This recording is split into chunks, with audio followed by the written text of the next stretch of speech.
Hey friends, welcome back to Garden Adventures. Today we are on part 2 of my tomato experiment.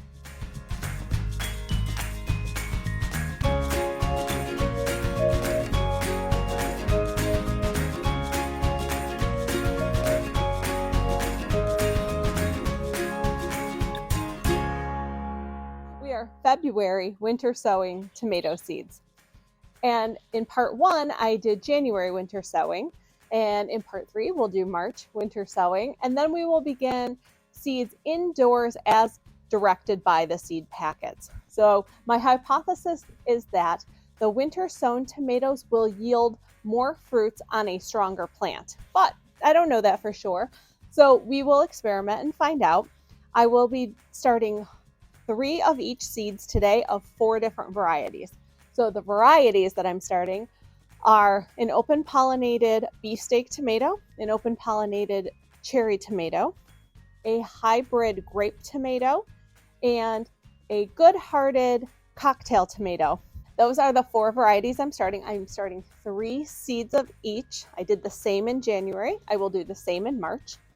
And ultimately, I'm hoping to keep the strongest of each of these attempts. So I will keep the strongest January seedling.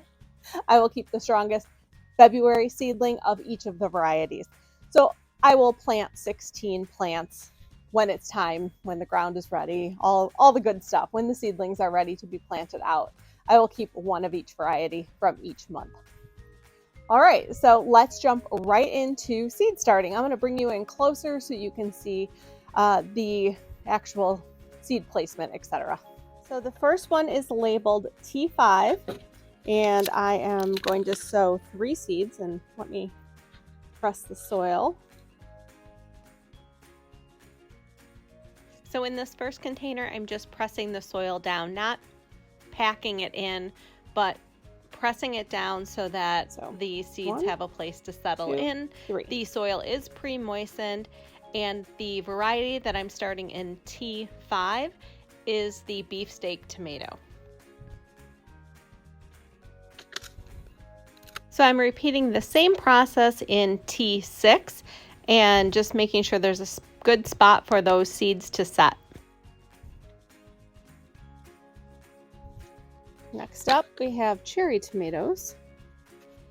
And just as a reminder, winter sowing is a method of seed starting in a container outdoors during the winter months. The containers are vented and the seeds are allowed to germinate at their own time, usually in the spring. There are a number of benefits to winter sowing, including the ease of the process. It's highly efficient. There's a high germination rate. You end up with hardy seedlings. There is no hardening off process. It doesn't take up any space indoors. And it prevents the seeds from washing away or being eaten by pests. My personal favorite attribute of winter sowing is that it allows you to get your hands dirty in the winter with the hope and the promise of spring blooms.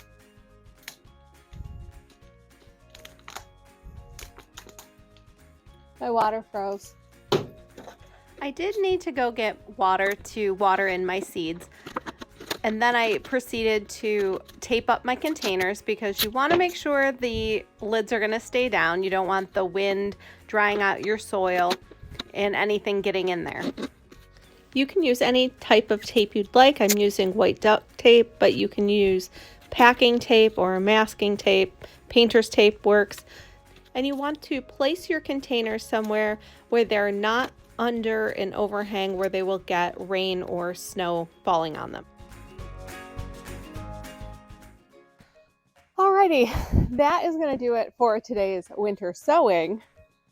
But I did want to mention, just really quickly, a reminder about winter sowing. So it is a fairly hands-off approach, but I do want to let everyone know that it is important to check on your containers for water. If you are in a warmer climate where temperatures have already started getting into the 50s and 60s, you do want to monitor those seedlings. If they have 2 to 3 sets of true leaves, you want to get them out into the garden as soon as your space is available for planting. And If your space isn't ready for planting out yet, but your seedlings are getting big enough, you may want to move them to a shadier spot, or make sure you're opening the containers during the daytime because those containers can get warm in there. I will be back in March to do part 3 of the tomato experiment, but I have other videos along the way as well. If you enjoyed this video, give me a thumbs up, and I will see you in the next one. Thanks so much for watching. Hey guys, I just realized that I left the lids on all these containers, so let me turn you around so you can see what I'm doing.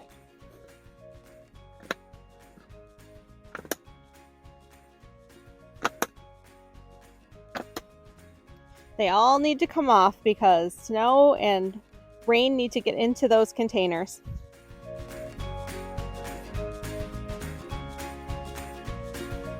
Hey guys, I'm really glad I took the lids off these containers because it's snowing. These are buried. These are the first 4 that I did. And these are the ones I did today.